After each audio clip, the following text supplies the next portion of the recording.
So what do you make of it then? Because literally it was everywhere. I agree with a third of what you said and disagree with two-thirds of it. The third I agree with is it's a trivial issue in terms of the big issues. Yeah. And the fact that Keir Starmer is hiding behind it. Everybody knows I don't really rate him as a leader. And so he's just going along with the bandwagon. Where I disagree with you is it's a big issue for one reason.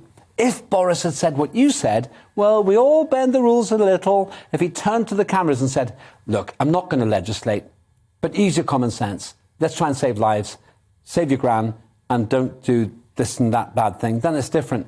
But he and his team are the ones who told us what to do. Now, you made another very interesting point there. They've been sitting on it for a year. There's an internal game being played here. Yes, why are they sitting on it for a year? I have my suspicion about who's leaked this. But Boris is in trouble. And I like him as a person. He's in trouble because of the extreme measures he's been pushing us towards and the flip-flopping on it as well. And eventually the public's had enough. Boris isn't in trouble. Yeah. Boris will not be removed from office.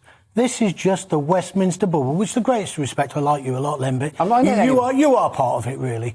There is no, and I don't want to use the term cut-through, but there is no cut-through. When I speak to my mates who work at the JAG outside Coventry, this isn't anywhere near their agenda.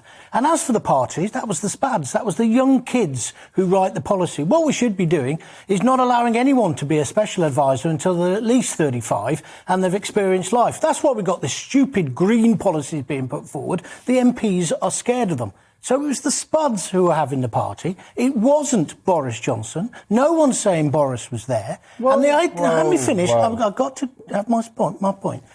The simple facts are this.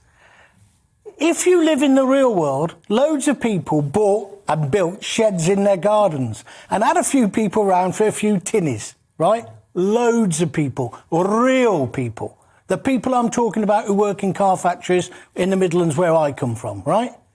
They did it. They bent the rules. They also took a lot of caution. I never went to one of these things. I can say it with my hand on my heart, if I could find it. I was going to say, your heart's on your shoulder, really? It's up there. I was trying to miss me right. There's some truth. There's some truth from you, Mr. Gaunt. That's what I'm trying to say about this situation. This will not affect Boris. If he comes through the next few bits, it'll be fine.